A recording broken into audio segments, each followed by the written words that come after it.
Hey guys, welcome to episode 31 of the week that had a lot of tech like no tomorrow. And with me here is the one and only Mr. Warren Bowman. How's it going, man? Good, man. How's it going? Good, good, good. And following up, the man, the master, the king of Kangol hats, Mr. Juan Bagnell.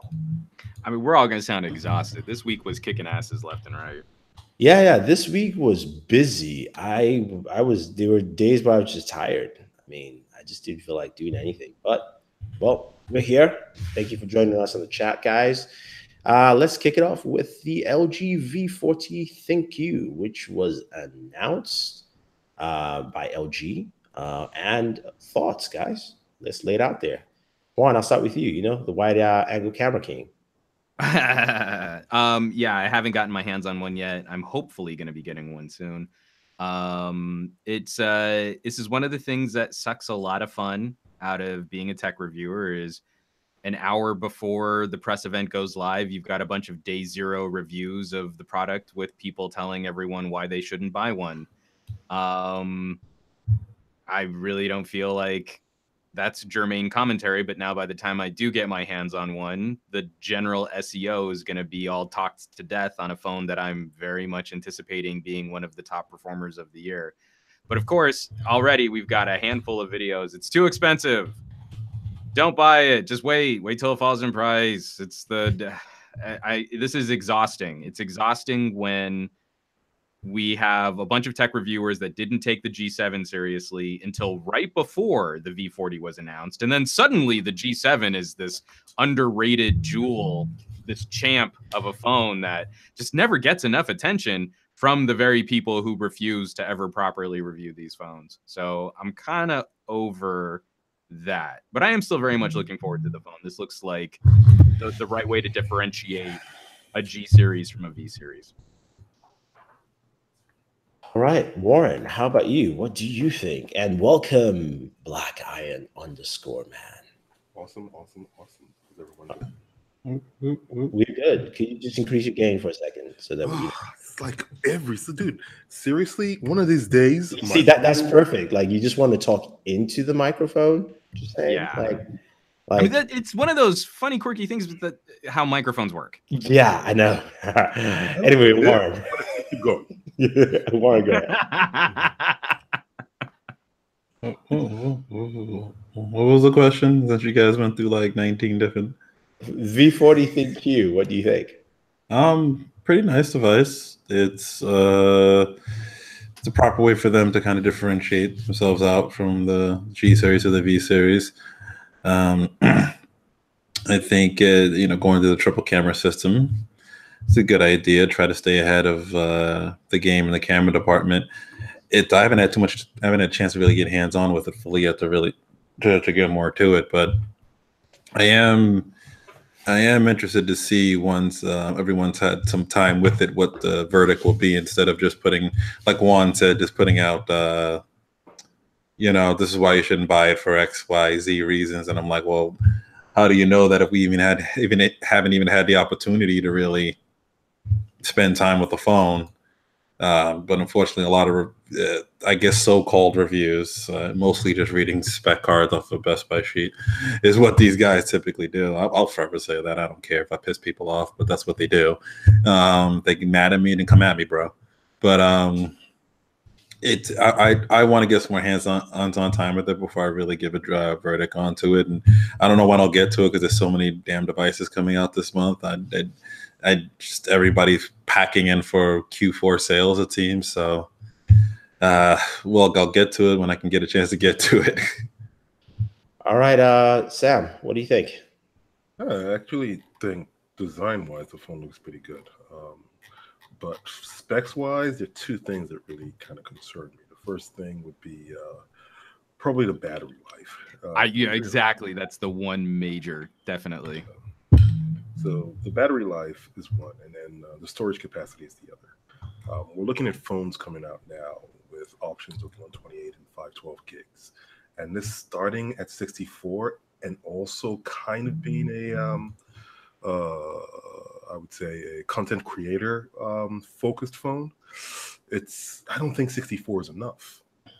No. It is good that you can expand it up to 2 terabytes, but still, like the base 64. I wanted to ask you guys because Sam, I agree with you. I really wished that the two main metrics for me on V40 were storage space and battery capacity. Hopefully, seeing some move in the direction of the Note.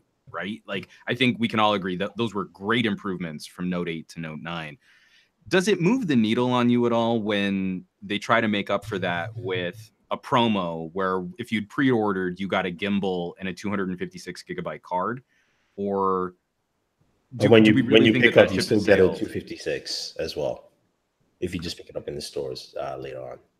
Right, but what I'm saying is like their big solution for that is you have 64 gig of built-in storage for apps and maybe some media, but then we'll throw in a 256 gigabyte SD card. Does that move the needle on the device itself? Like, does that change your perception of it only having 64 gig built in? Or are we gotten to a point now where like the OnePlus and the Pixel strategy are more what phone makers should be doing, even if it means sacrificing having an SD card slot? No, I think Samsung's strategy is best. I just like the fact that, you know, Samsung said you can have 1 terabyte, whether it's 512 or whatever that mixture is, but bumping the base up just because we know software updates can take up a chunk. We know, you know, you just storing stuff, you know, taking videos, 4K videos, plus 4K HDR videos, which would be higher as well. So, but there's probably a good chance if you're buying this phone and you're getting that card, you're going to install that card, or that card may come pre-installed already with it. All your pictures, media, and video are already pointing to that card as it is. So your internal storage becomes a thing of only needed when it's for apps and things of that nature, which turn you'll end up with enough space that you probably won't run out of it internally with it. It's just the problem is because it's the tech review community, and they read off of, once again, I'm going to say this, a Best Buy card with quick specs on it. They're going to tag the 64 gigabyte thing as an extreme negative.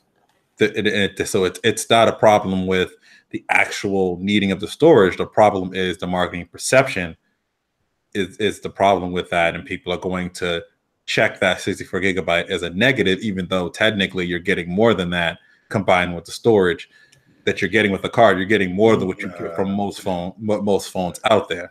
No, I don't think it's people just basically being Debbie Downers on it. I think what it is it's pretty simple. When this deal ends and you no longer get a 256 card with, I doubt the deal ends. I doubt the deal ends. No deal lasts forever, dude. So I don't know, man. LG V20 with extra batteries pretty much lasted the entire run. Yeah, I don't think the deal's gonna end. We're breaking also at the same time. I don't think the deal's gonna end. At the end of the day, okay, if the deal doesn't end, that's good. I think that's a good idea if they keep it going. But it's also an acknowledgement of the fact that they fucked up. Thank you. They should have been multiple different versions of it: 64, 128, 256. Oh well, don't say that with LG though, because when you say LG should make different versions, we get a G6 with a DAC in one country, wireless charging in another country, like nothing. Versions, as in I know what you mean. Actual named versions. Let's be careful with our language, because LG routinely gets the wrong idea. Are you implying that LG is listening and going, yes, we'll take that? Yes, we should fragment our phone launch even more. Literally, what he's saying is LG is listening and is taking only the bad decisions, not the good ones, just the bad decisions. No, but they should have come out with something more. They should have come out with a 128 if they were just going to go with a single base, a 128, and then, you know, bump the price up if they needed to. Or come up with a 256 and bump the price up. People would pay for it. People would complain about it. But at this price point, at the price, people are already complaining about it. People will complain about it. But that's what I'm saying. Like, I would also complain about it because it's a $900 phone with only 64 gigs of internal storage. I'm sorry. I too will complain about it. Okay. Well, I appreciate that, because I agree with you. I agree with you, because the whole point of this phone is focused at creators. It's like why I'm having so much issue with the iPhone XS is Apple is making an argument about creators, but we're not really seeing improvements for things creators would want to use. LG is making an argument that this is for creators this 5 camera setup on a smartphone. So I completely agree with you there.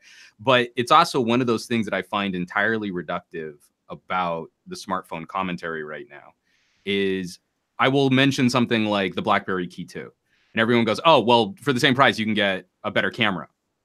Right? That's one tiny metric of the overall phone experience, and I feel like people reviewing these phones are already writing the V30 off based on one metric, one down point, or 2 down points, I should say. I agree with you. It's the 2 down points of the battery capacity and the built-in storage. But then you're not really reviewing what the phone is. You know what I mean? You're not really reviewing what it is that LG does bring to the table and how LG is different from the competition.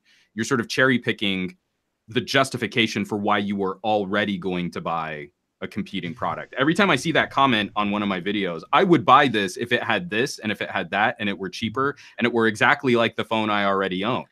You're like, well, that's not how this works. That's not how competition works. You don't say like, oh, I would buy a Samsung if it was exactly like a Samsung and $100 cheaper. You still wouldn't buy the Samsung because it doesn't have the right label. You've already made your purchasing decision. So that's what's been most frustrating about this phone launch is I feel LG has fallen into the exact same trap again in promoting their product. I will tell you, okay, as one of the people who got the device early, I didn't drop a review, so that's why Juan doesn't hate me now. That's why I'm still on your podcast, dude. Yeah. I was so happy the Colonel did the unboxing. I was so happy the Colonel did the unboxing, and I've used the device. In terms of battery life, fear not. The 3300 milliamp battery is fine. Absolutely fine. Seriously. I feel like it's worth saying it's going to be average. It's just not going to be the champ. I'm not saying it's a champ, but it's definitely more than average. You will be surprised when you use it. It just handles. I'll put it that way. It handles. I've not done a proper test, but I didn't have to go charge it. I didn't have to go like, oh, I need to charge this device. So I was happy. I mean, the biggie for me is when I'm out in 90 to 100 degree heat, really running those cameras hard. It's always the torture test. Yeah, I mean that would definitely kill it. As for the pricing, I'm on that camp where I don't like the price. Now, for me, it's because of the camera. The camera has not lived up to what that camera should be. That is why I don't like that 900. Because when you use the camera, I get mixed results, and I'm like, I hope it's software. I hope you can fix it, but you just are not. Well, how can you argue 900 when we have 2 other premier phones at $1,000 and probably another one coming at $1,000? They're technically pricing themselves properly. Their cameras are competition. No, I'm just saying pricing themselves against the competition. I'm just saying that one of the biggest value proposition is the camera. And right now, it's not beating. Well, no, because I agree with you here. It seems like every LG launch has had something. You remember, it was like the V20, the pre-release units that were sent out for these preview press reviews had like serious radio management issues. So you really couldn't get a clear sense of what it was like to use that phone. Then the V30 had some issues too. I can't remember what it was that we were dealing with V30. G6 had some issues. LG continues to fall into this trap where the majority of the coverage they're going to get is going to come from this pre-release hardware, and they're expecting the tech community that are watching these videos to understand the distinction of future software patches will probably be coming out. There probably will still be some manufacturing tweaks. So with the devices we got, it was not pre-released. They told us it's final. That they said it was that was finished hardware. That's what it was going to be. Finished hardware. That's the first time I've ever had an LG launch like that. In terms of software, if there's any updates, initially would be carrier specific. So whether it's Verizon radio stuff and things like that. But like I said, the camera is, to me, it felt like it was hit or miss. I'm not saying it's a bad camera. It's just one of those where that's the main crux of the device. Like the other things on the device are solid. The boombox speaker is actually better in sound than the first one. The DAC is fantastic. The display is much better. All those things are fine. But the biggest thing they talk about, they announced the camera. They showcased the camera 5 days before launch. So which says that's the biggest thing they want to talk about. and it's not killing the competition. Literally, if you compare it against the Pixel, it will lose in a bunch of categories. Right, but the one argument I think is that it's always difficult when we're looking at the different philosophies between these manufacturers, in that I don't think LG has ever claimed to be the better. This is going to sound.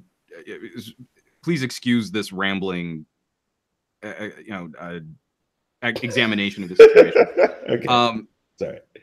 LG has claimed to be the more flexible camera system. Mm-hmm. I think we could very clearly point, especially like if you guys have checked out my G7 camera review, I think we can point to some concerns over IQ. We can point to definitely some issues in low light image processing, but it still doesn't change the fact that when I want focal lengths, the LG solution, in my opinion, has been far superior to zoom sensor cameras. And now I'll get some of the benefits of a zoom sensor camera, even if I still don't get that push circle, get HDR, unicorn vomit pixel photo as easily. In fact, something that Apple is now pushing towards is heavier handed processing on all that stuff, which I'm very disappointed in.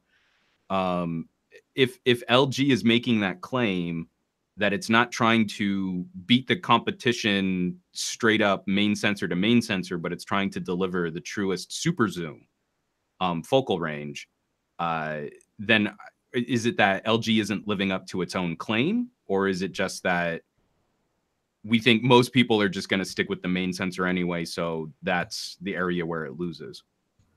I mean, for me, it was just the image quality. I'm not, because I'm not even, I don't do a camera test. So right now it's with my friend Marian Sells. He's going to check it out, and that's how I do it. But I'm just taking images, and I'm not impressed. That's what worried me. That's why I said I'm hoping. There's also no OIS on. There's only one OIS on just one lens, and I'm like, you should have. Like, I get it, and I don't, which is why I said that price irks me, because it's almost there. I can almost justify it, but I can't.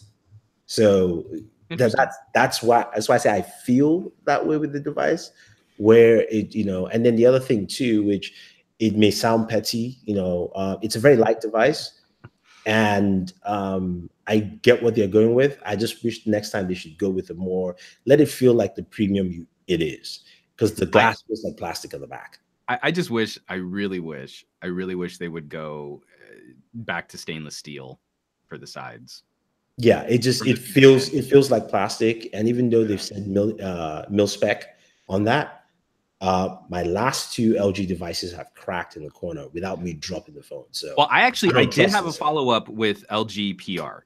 This is one of those things that I feel is worth the little bit of a nuance on any type of future video or discussion. But when LG is saying our device is mil spec, they're not saying the back glass won't crack. What they're saying is, if you drop a Samsung and you drop an LG, and we can pretty much count on glass sandwich devices breaking, the LG should statistically be able to withstand more abuse and still be a functional computing device. So even if the screen is smashed and the back is smashed, the device should still be functional while experiencing more damage. Yeah, that's a good point. It's all about functionality, not looks at that point. Mil-spec is not about, like, is it going to stay pretty? But the thing that bothers me about the way that they're presenting it is, the instant your LG takes a minor drop, you've destroyed the water resistance. You've canceled the ingress protection. The IP68 is irrelevant on a glass sandwich on your first drop. Yeah. But I appreciate that that's a slightly different conversation than, will it survive unscathed? Yeah. No, glass breaks. Glass is a dumb material to make a phone out of, but will it remain functional with a higher level of abuse? Now, obviously, we're talking statistics, though, and it's entirely easy. It's entirely likely for an individual to drop their phone and render it completely useless. LG's just trying to say, statistically, our devices should be more resilient than other phones that haven't been rated. Okay. I mean, I'll take that into consideration. But like I said, for me, it's just. Oh, because just and I say that because my daughter smashed the V30. Like, but the phone still worked and everything still worked. Everything was great. But I mean, like, toddler strength is formidable, and the V30 was not able to stay unscathed in the hands of a toddler. Yeah. But that's what they're trying to say when they talk about mil spec. I mean, for me with LG, with this device is how they will market it, especially in this very condensed season of smartphones. Yeah, that's the biggest thing. You know, people. You know what they really need is a commercial with a celebrity showing off a feature that's on every single other phone that their competition has. Yeah. Right? I think that would sell some LGs. Okay. Here's a basic Google service that is on every Android phone. We just wanted you to know that our phone has it too, and we're spending millions of dollars on ad buys to let everyone know. Now the other thing, I didn't put it in the list, but and before we go ahead, I want to say thank you to Prutiva Panchal for donating to the chat. Appreciate it, man. You didn't ask a question. If you want to, go ahead. LG announced a watch which got a lot of heat from a lot of people in the tech industry, especially people who didn't touch the device. It's the LG Watch W7. It's got a mechanical timepiece built into it, and it's also got an OLED display. The timepiece the hands can be moved away if you want to read extended amount of information on the watch. Wear OS 2.0 is on there and also redesigned to fit mechanical timepiece on there. Now, a couple of things, it doesn't have a heart rate sensor because LG says this is built for someone who wants a smartwatch as a fashion piece. It's not a fitness watch because it's built by a Swiss manufacturer, one of the Swiss manufacturer there. It also has on watch mode a 100-day battery life. So as opposed to most other smartwatches, which will just die there. But do you guys see any videos on that? What do you think? And also, if you saw any of just the tech backlash, what do you guys think about that? I heard about it, but I haven't really looked into it because, once again, it's not a fitness style device. And for me, fitness style devices are what smartwatches should be geared towards, because it's basically how you measure activity, how you measure your life, rather than just looking good and getting notifications you can get from your phone on your wrist. It literally loses me once you say, oh, it's just a smartwatch. Oh, no. I mean, for you, Sam, yes, I agree, because, we all know where you stand, and we also know where Warren stands, if Warren will say anything. Warren stands with me. The majority of smartwatches are bullshit unless they do something. And they have more than notifications, and all we've done is make fancier notifications. Outside of Apple, who actually pushes the fitness and health side of things. Wonder why the watch is selling. Mm-hmm. What about you, Juan?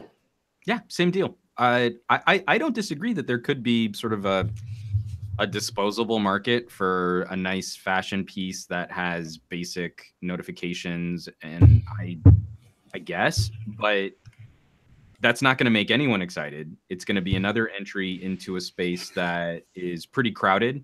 I mean, it's like, do I go to my wife and say, like, hey, you could look at something really sleek like a Skagen or a Fossil if you want these basic Android Wear? I think even doesn't Michael Kors even have one? They all do. Like, do I go to her and talk about these names, or for the same price you could get this LG and they're all sort of the same?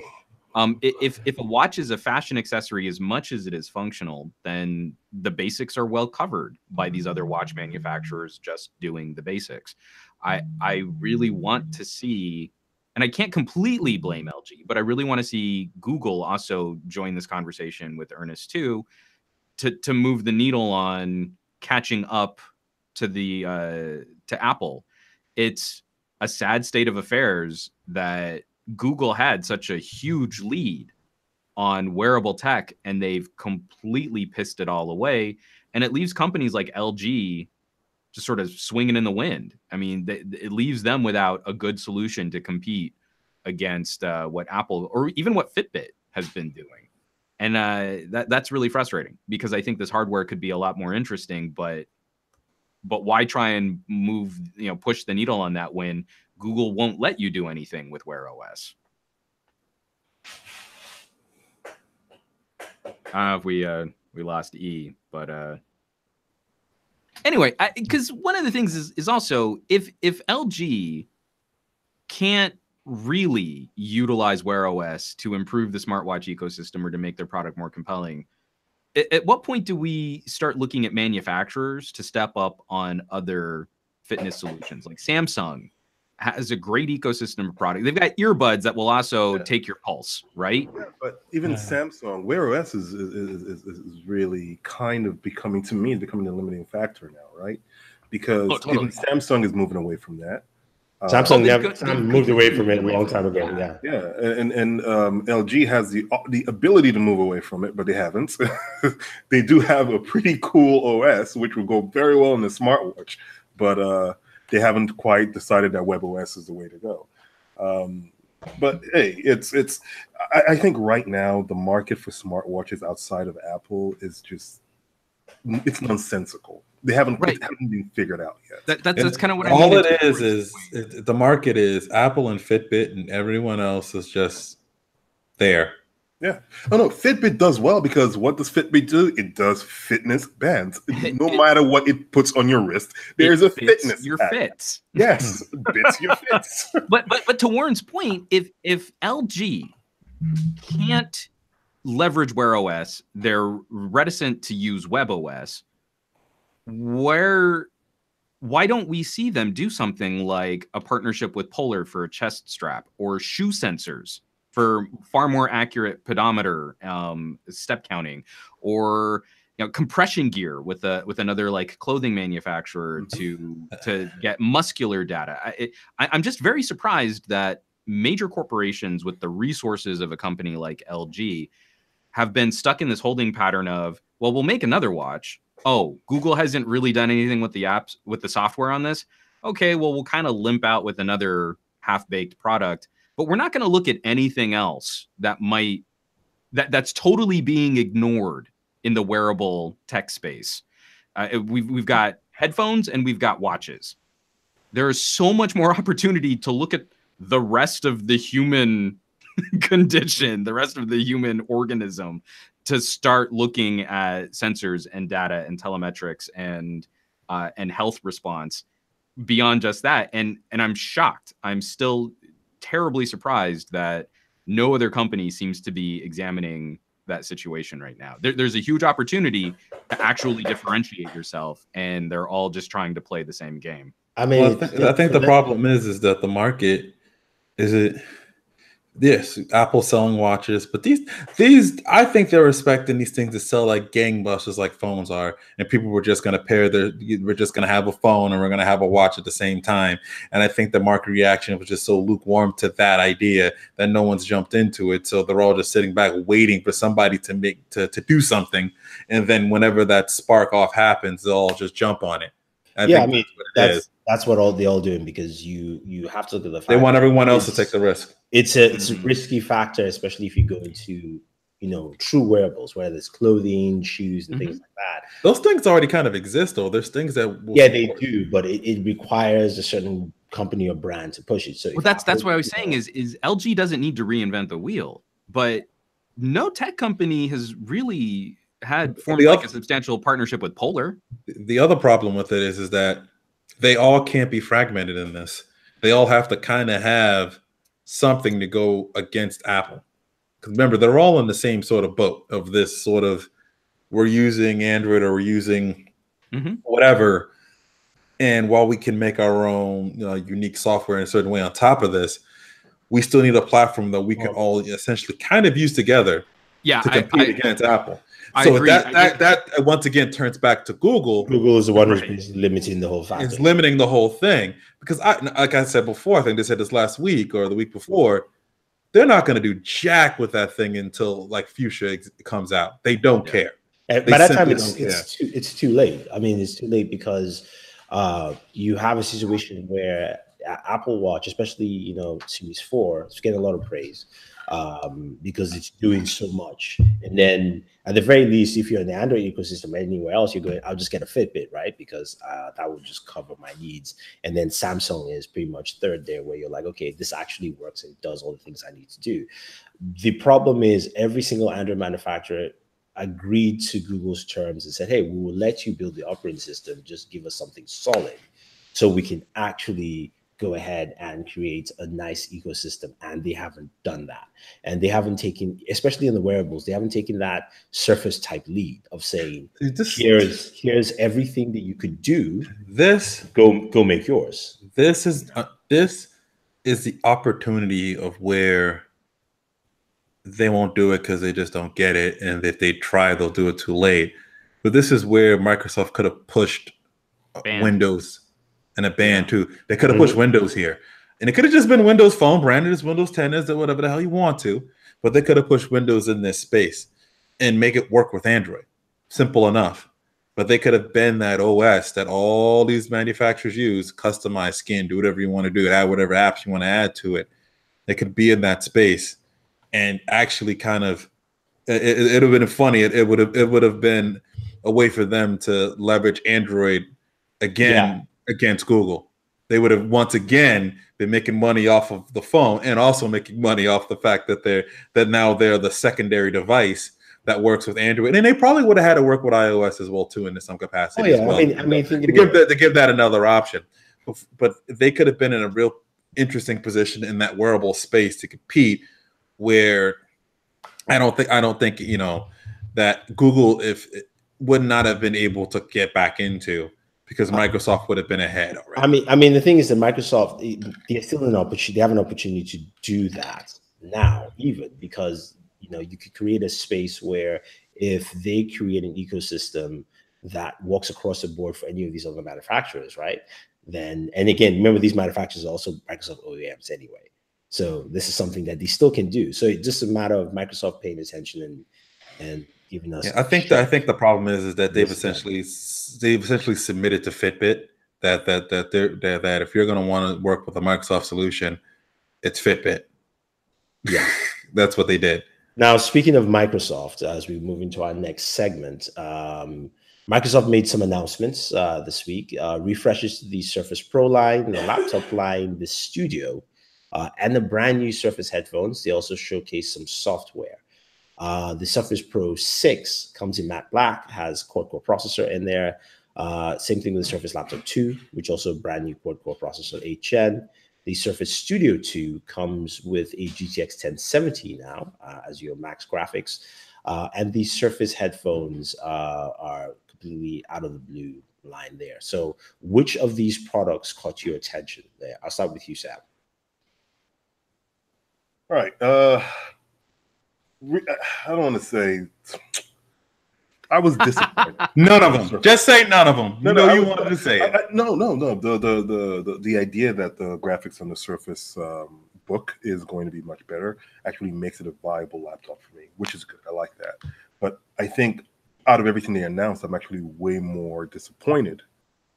I end up being disappointed way more just because of the Surface 6, the Surface Pro 6. And the problem for me with this is simply the fact that it doesn't have a USB Type-C. They've decided to keep, the same proprietary charging system that they have and not include a USB Type-C on there. And it's like, it's 2018, about to be 2019. And one of your flagship devices does not have a USB Type-C on it. Like, what are you thinking? And even I know it's a quad-core processor now, but it's still an older processor. No, it's the latest one. It's the latest one? Oh, I thought it was an older processor. No, the older one's in the Studio, isn't it? Yeah, the Studio. Which, I confused both of those. Yeah, it's the 8th Gen quad-core. The USB Type-C still kind of kills it for me. And the form factor, the bezel should be thinner. I've been saying this since the second generations of the Pro, and I'll keep saying it. It needs to be thinner. It needs to be thinner. It just the bezels need to be thinner. Matte black is cool though. Matte black is beautiful. Yeah, matte black is cool. The headphones. I'm actually really curious to see what kind of benefits this headphones have. It being a Surface headphone rather than anything else. I'm not sure why Microsoft released headphones. Especially in Cortana. I mean, there's Cortana's in there. The noise canceling levels. I tried the headphones on the floor. The noise canceling was pretty good. I will give it that, because there's a lot of noise, people talking, and it really blocked out a lot of that. I was not impressed with the audio right there. So I'm just hoping it's not done. I won't put a final verdict, but you know. Oh, please tell me K Jones isn't saying the truth. Is there USB-C on the headphones? Yeah. Yeah. Now that even pisses me off more. Yeah, that's an Apple move. Yeah, it is. But the only reason I can think of it is there is a major change beginning of next year on the Surface lines completely. That's the only thing I can think of. Isn't why it not delay? This is where we always it's always dangerous when we talk about Microsoft, because we give them hope. We talk about our hope for Microsoft. We talk about our expectations for Microsoft, and the number of times they've let us down. The reason I'm saying this, Sam, is that, okay, this is the most I had seen. So first of all, Panos needs to become the CEO of that company. We've said that for a bit now. Because Homeboy basically, like, I walked in, I knew that, okay, this was going to be a refresh, right? You know, Warren, we were both talking, chatting before it started, right? And Panos came out and he preached like it was like Sunday church, and he was time. And literally, I was sitting down there, I'm going, this man wants me to go and check this thing out, and I'm buying his lies right now, because for some reason this is feeling really cool. But I mean, you know that, okay, look, this thing is a refresh. Not to take it too much away from the product, but like from what you're saying, I remember watching Bill Maher a few weeks ago, I think 2 weeks ago, and who was on it? But Ballmer was on it, and the whole time I'm seeing Ballmer just react to Bill Maher and the way he talked and everything. I'm like, holy God, I really miss a CEO that was just that excited about a product. That excited. I'm like, we need Panos to be a CEO. We need a CEO that's going to come on any platform that is on, any screen that is on, and just be excited about stuff. It's just not going to happen, because server side is making so much money that the hardware team, the Microsoft's focus will never be on really driving the hardware team. Surface can coast because it is making money and it is an ecosystem, and it can be sort of a representation of what Windows could be. But I mean, because along with your points there, Sam, I mean, if we're going to say the Surface is the tip of the spear, what Windows could be, it is criminal that a Surface Pro doesn't have Thunderbolt, and that Microsoft isn't working with their partners for external GPUs. And don't forget, no LTE on an always on PC. Right. I'm sorry. That's ridiculous. And so this means that Microsoft is like Apple. They're cool. I think this product line looks cool, but there's nothing special. They're just another manufacturer like any other manufacturer. And you can pick and choose. Thankfully, in Windows land, you don't have to buy a Surface if you don't want. But this is precisely where Microsoft could be leading the way. They could be saying a Windows device can go anywhere, can do anything, and can expand thanks to the power of Thunderbolt. But instead, they're kind of just playing the same resource games. Like, oh, we've got a relationship with Intel, so maybe we shouldn't have an always connected Qualcomm Surface. So we don't want to mess with Intel. And then, RAM pricing is expensive, so we've got to play games here.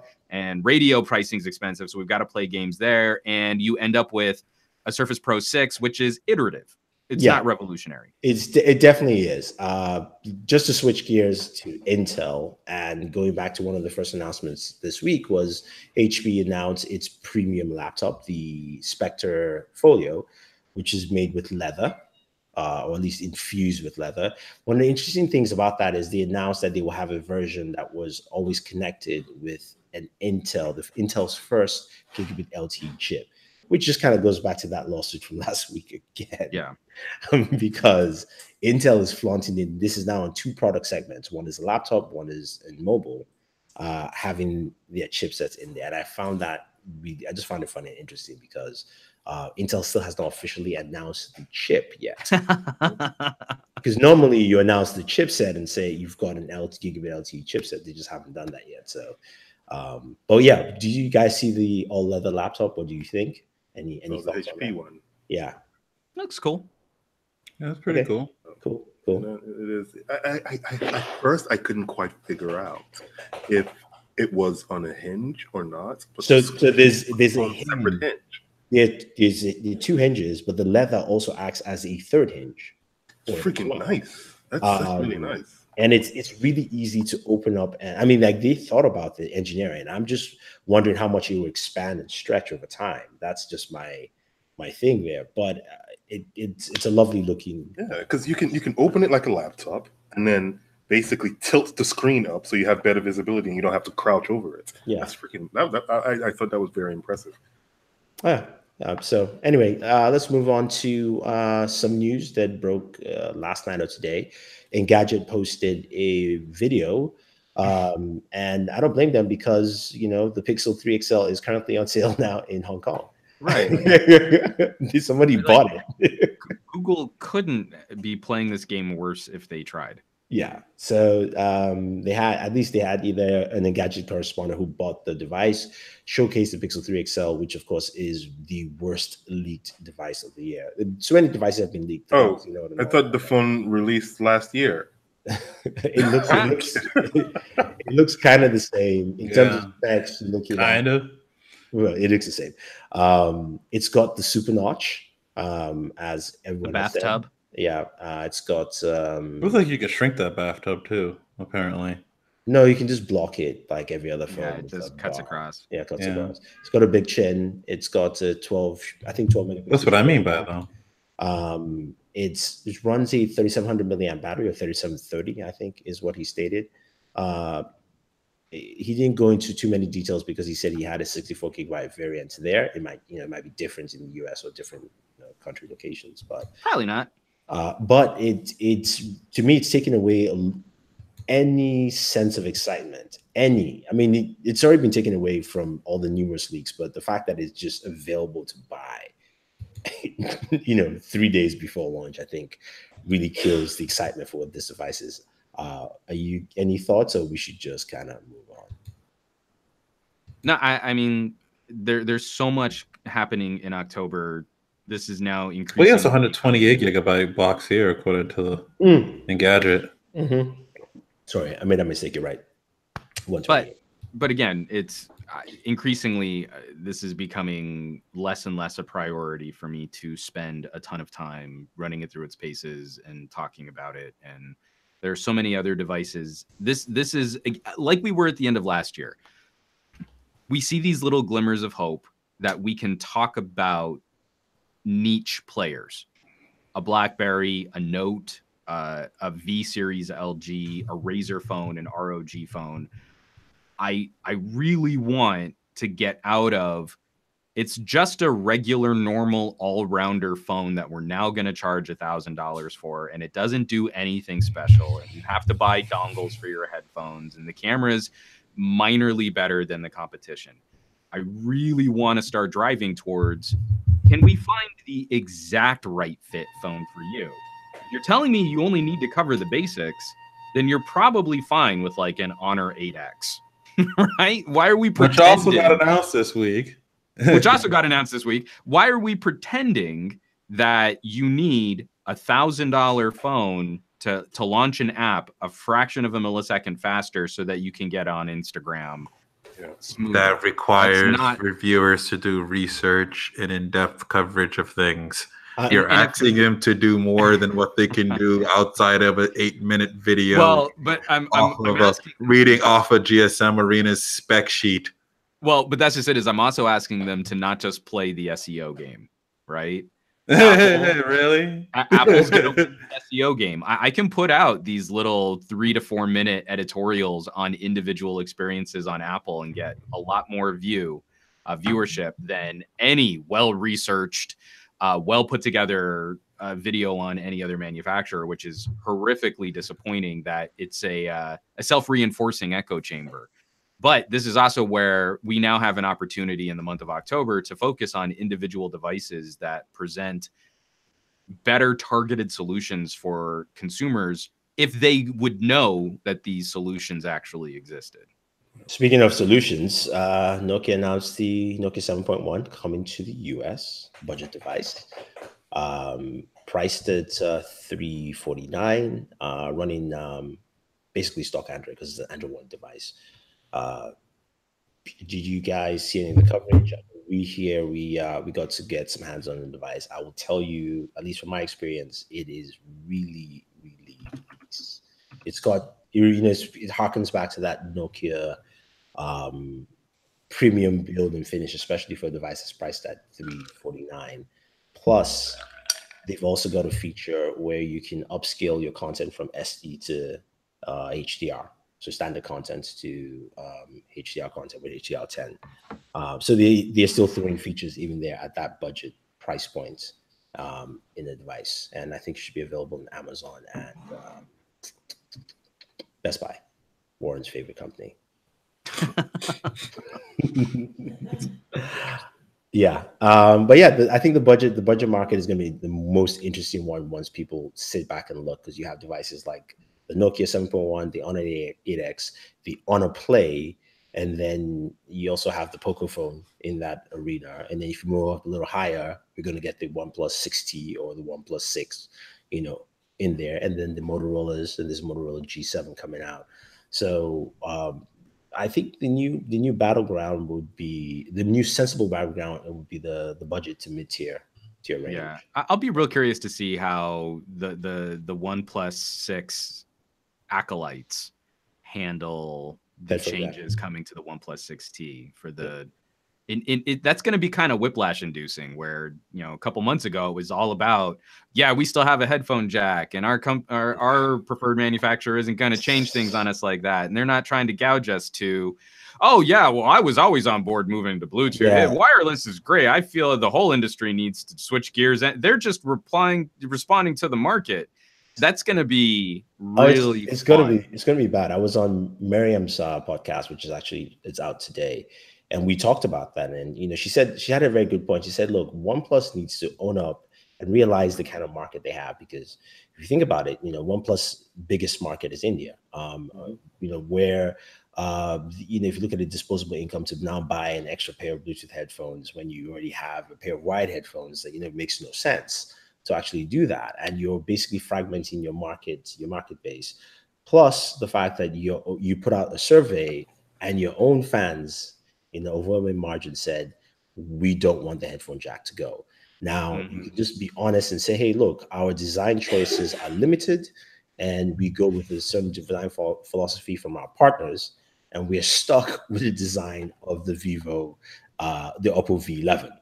Yep. You don't have to say that, but you can just say they're stuck with the design choices they have. And to me, it's at least a better way of saying that there's just nothing we can do, rather than tell us that it's because it's got an in-screen fingerprint display. Yeah, and even then, it's the space involved is not so precious on our phones that we can't find solutions for. But the in-screen fingerprint display, it's so deep into the phone itself. You can't have 3.5 millimeter. Anything else in there. Yeah. No. It's going to interfere with the interlacing scope of the netting fingerprinty thingy. Yeah, you have to have a dongle for an external battery. But walk right over here and let us show you our new Bluetooth headphones that we made just for this particular phone. Yeah, isn't it amazing how we no longer have a 3.5 millimeter headphone jack, but we were able to produce this Bluetooth headphone. Look at this! Oh wow! Yay! Oh, and all it's gonna do is gonna cost you what, like $60, $70, $120? It's a bargain. God, it's a bargain, man. I think people just need to be honest, like you said. It's no longer a case of we can't fit a headphone jack in here. It's a case of this is how we have to milk you for money. This is the way the industry is going. Apple is making money off of this. Android devices are making money off of this. We want to make money off of it as well. End of story. You know, they have to find a better way of saying that. They can't fit a 3.5 millimeter headphone jack in there when we just released a phone earlier this year that had a 3.5 millimeter headphone jack. Yeah, when you also have two, at least two other companies that do have that with Samsung and LG. So yeah, it's going to be interesting. Rumored pricing for the Mate 20 and 20 Pro. I like Renato's comment. It's like the headphone jack may cause the flux capacitor to malfunction. Yeah, that is true. That is very true. Yeah. The rumored pricing for it says the regular Mate 20 with 128 gigabyte inbuilt storage will go for around $806, and the Mate 20 Pro will start at roughly $1,000 for the 128. So yeah, that seems about right for where Huawei's been positioning the Mate. It's I think what'll be interesting to see is if they can mount an actual campaign pricing against the Galaxy Note. Yeah, because they're both making some very similar arguments in terms of productivity. So now it's what separates these two phones for someone looking, especially in the international market, obviously, for someone making a purchasing decision going from a Mate to a Note, especially with Samsung already being out ahead. And it looks like Kirin 980 is going to be another tick-tock step ahead of what the Qualcomm 845 is doing in some places, but it looks like it's already still going to have some of the compromises of the 970 for things like video performance.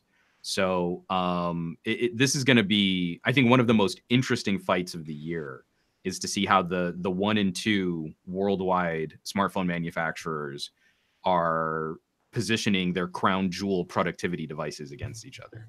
Yeah, I think it will be. We'll just have to wait to see till the 16th, I believe, is the day of the event, and we'll see what Huawei has in store for us. Few more news announcements. ASUS's ROG phone is coming to New York 10/18. I don't know if that's a New York event or launch announcement, but they posted that on Twitter, so we'll find maybe it's a pop-up store thing. We'll find out more about that. Yeah, you're right. It could be a pop-up store. And then also it looks like Samsung has a quad camera system for the A9 coming up. People are suggesting it's 4 cameras in the back. So all that whole 3 stuff that people are doing, Samsung's like, we'll just throw 4 cameras on our mid-range. Actually, I could be very potentially very excited about this phone for everything that I was just whinging on about with $1,000 smartphones. A Qualcomm 660 with a multiple camera system setup and a nice all-rounder device. This could be one of those disruptive, cover your bases, it gets the job done. Mm-hmm. You don't need to spend $1,000 to do stuff, and it's not painful to use. It's been my assertion that people have generally been overbuying since the Qualcomm 820. Like, if you just kind of scan around on Instagram and Facebook and Twitter and you reply to some emails and maybe you play like a Candy Crush game, you've been overbuying since the Qualcomm 820. The 660 in my BlackBerry Key 2 has been holding up phenomenally well for me, getting all of my communication, all of my social media, and still hanging with, if not exceeding, at some of the more fun and multimedia stuff. So I think Samsung could make a very good argument for some fun features delivered first to the mid-range. I would love to see Samsung's take on a monochrome matched sensor for your main camera, and then having an ultra wide and a zoom for focal length range. And that could be really interesting, especially if it does have that new 24 megapixel ISO cell that they've been toying around with. This could be a really interesting way to fight in the mid range. Yeah, definitely. I think we have a very interesting landscape. Again, like I said earlier, the mid-range devices are where everyone who has any sense should go and play, because the high end is pretty much booked with just 3 competitors. Maybe, yeah, 3 pretty much. Huawei, Samsung, and Apple on that end. All right, guys, I think we are at the end of the show. I don't think we have anything else. Surprisingly, we only spent less than an hour. Oh, wow, look at that. Yeah, I know. Quite quite effective. Anything we missed this week? No. Yeah. I don't know. I kind of felt like in the background of just trying to tread water and keep my head above water on all the tech stuff. It was just a crazy week in general. So I'm kind of happy to see this week go, even though I know next week is going to be just as brutal. Oh, how about the fact that all the ISPs are suing California? Yep. And what's hilarious not about only that? ISPs, we signed the bill. We signed SB 822, and within the hour, the Trump administration already was sicking the Department of Justice on us. Yep. It was hilarious. You know what's going to be hilarious? Already. You know what's hilarious about that is that now, because the FCC decided to say that this is all, you know, we can't regulate this. It goes down to the state. Every freaking state can do this thing on their own, and all these ISPs can now fight every single state. FCC and the Department of Justice, the reason they're against this is they're saying that it's the federal government's responsibility and right to basically govern these the airwaves. The airways that go across state lines, like also the commerce on the internet that goes across state lines. That California is not allowed to do that. Like California cannot affect trade going across state lines. This is going to be a very interesting one. Which also means that like taxes, any state that collects state taxes on an internet commerce is now technically in violation of the same argument. The federal government and the FCC have put themselves into a pretty pickle. So this is going to be very. The second they said we can't regulate the internet, you just made it a states' rights issue. Yeah. Yep. Because of the net, because California is one of those states that if they fire something off, you're going to see some of the other states out there looking and doing something similar to whatever California is doing. So now let's say you get New York or these other states involved all of a sudden. Now what are you going to do? Go around suing every single state they possibly can and spend all that money that they're supposedly getting for trying to gouge people on having to go and sue their asses off to everything else. Until eventually what they'll end up doing is going back to the FCC and saying, can you make some universal rule that just kind of applies so we don't have to deal with any of this? Right. That's true. And again, for anyone who was against the open internet order as it pertained to Title II regulation for the FCC, stability is good for a market. Knowing what the rules are is good for a market. And if the FCC is going to abdicate its responsibility, then someone else needs to do it. And it might as well be one of the largest economies on the planet, aka California. It's just a disappointing turn of affairs. But I did want to ask, and I'm so thankful. Thank you to BJ Gray 7 in the chat. What did you guys? I've been trying to dig into this story, and I can't find great information on what may or may not be happening. But the Bloomberg Supermicro situation, the Chinese infiltration of Apple and Amazon servers with tiny microchips that are hacking your mainframes and stealing your YouTubes. I guess it's really relaying user data. The whole idea is that Bloomberg is saying that during the due diligence testing by Amazon Web Services, they found a really small microchip that shouldn't have been there on some of the servers. And China has been using this. This is back in 2015. So this is not even now. So basically, this goes way back. And what we've heard from Amazon so far is that Amazon denying that this ever took place. So it'd be really interesting to see what kind of corroborating evidence that Bloomberg has.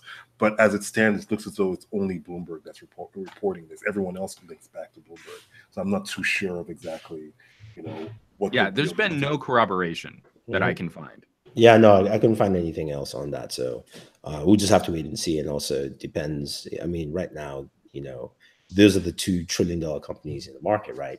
You don't want that market cap to get hit by such outrageous.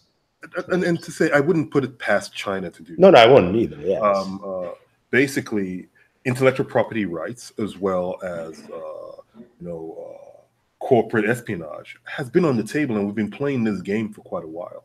We've been playing this game against China, not just in this straightforward technology way that we see it, but also in the energy sector. I believe there was a big story about a windmill turbine engine that was basically the designs were basically stolen by a Chinese subsidiary or a Chinese agency that an American company was working with. And that was a big deal in the Obama era. So it's been happening for years and years now. And I think it's basically to our detriment, if we don't have our governments pushing forward-thinking laws that protect our corporations, our individual information from these kind of bad activities. So I think we should all pay a closer look to this. It shouldn't just be there in the ether. It should be something that we have at the back of our mind, like, constantly, because it's only going to get worse. Yeah. Just before we wrap up, just two more pieces of news. Microsoft suspended its Windows 10 update because some users complained that it was just deleting their data. So they're trying to fix that. So don't update, or at least they've stopped it anyway. And I'm kind of happy that, like, it just totally failed on my desktop and had to roll back. So Yeah. I guess I'm fine. Mine finally worked. It failed once. It didn't fail. It crashed, and then it finished the update after crashing. And then Samsung, just one piece of news from GSM Arena is that Samsung is looking to build its own NPU for the S10. So there'll be a separate NPU doing all that neural processing, which is something that will be part of the Exynos 9820 and the new Snapdragon 8150 processor. So we should expect to see them next year in the Galaxy S10. Does this mean Bixby is going to be worth something in the future?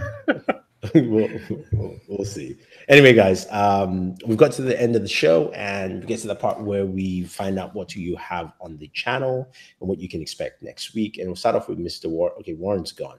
All right, we'll start off with Juan. Juan, what can we expect on your channel, and what do you have currently? I got a lot going on. So I did a trio of editorials on the iPhone, and of course that drew out a bunch of people who like the iPhone, and they had to rush in to tell me how they were over the haters and that they stopped listening to criticisms of the iPhone and how I'm a shill, and how if I don't like the iPhone, I just shouldn't buy the iPhone.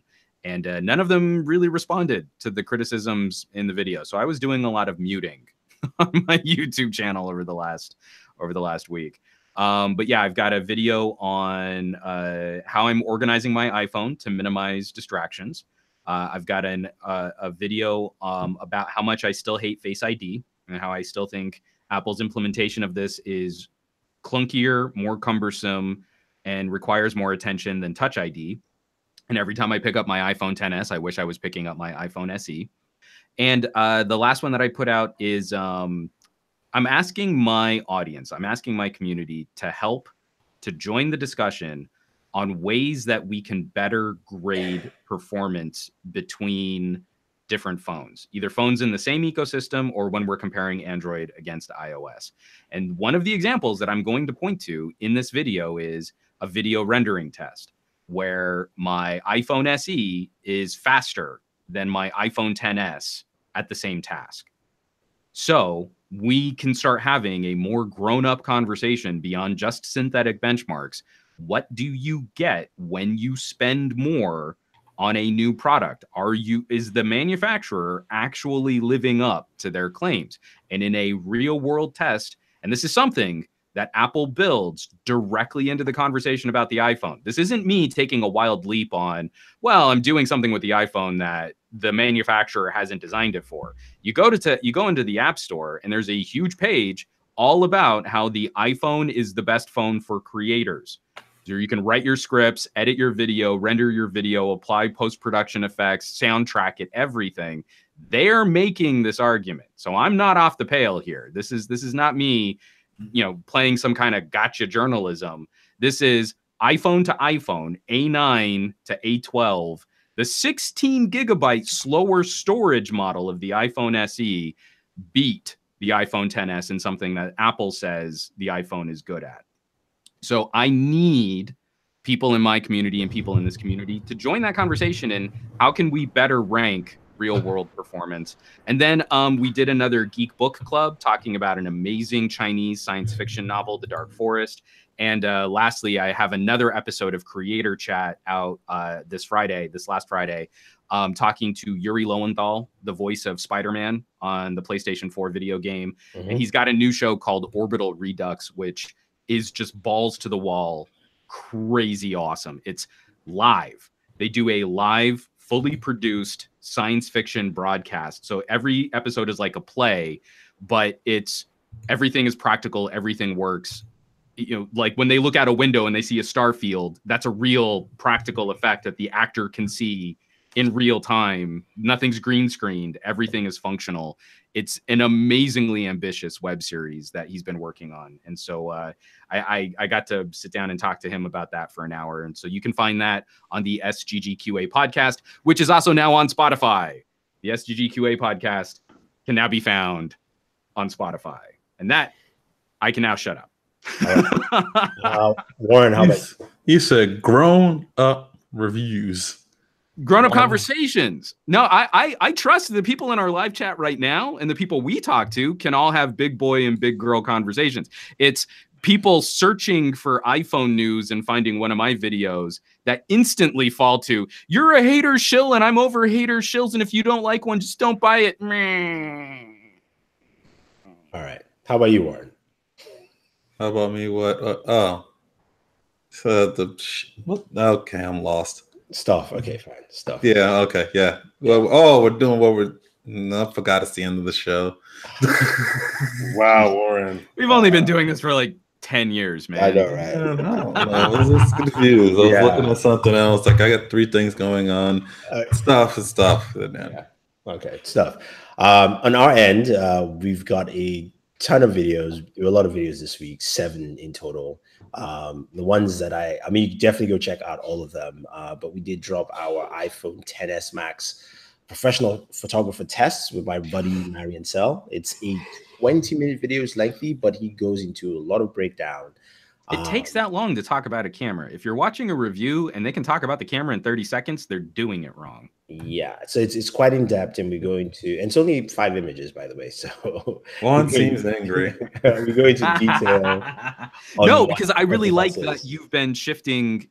The only way to do this is to talk about the phone separate from the camera. Yeah, it's the only way to do this. So I'm really happy that you've been working with I've already forgotten his name. Marian. To produce this kind of content, because that is so much more valuable to the discussion than I took a couple photos out in terrible lighting on my front porch, and you can tell by the colors that the pixel's the best. And you're like, shut up. Just shut up. You have no business talking about photography. 30,000 views. 30,000 views later. But that's what happens. It's 30,000 views. Yeah. So we have that. We've got our HP laptop hands-on. We've got a walkthrough of the V40. We've got hands-on from Microsoft. The Colonel did his special unboxing on the V40. Some more hands-on with the Nokia 7.1, and then we have a speaker battle between the V40, the iPhone XS Max, the Galaxy Note 9, and the LG G7 ThinQ, and for the loudest speaker. So it's not the best sounding, because that's can be also subjective, just the loudest. Next week, Pixel stuff. I guess I'm not invited, but I'll try and make some Pixel videos for you guys. And I'll be heading over to LA Land to go check out the Razer Phone 2. Yeah, we'll have some more stuff for you then. So again, thank you very much, guys, for watching. Definitely leave comments if you're watching this later. And follow all the channels. Subscribe to Warren Bowman's channel, bw1.com. It is on YouTube. You can also follow him on Twitter, Instagram, and Facebook. And his website is bw1.com.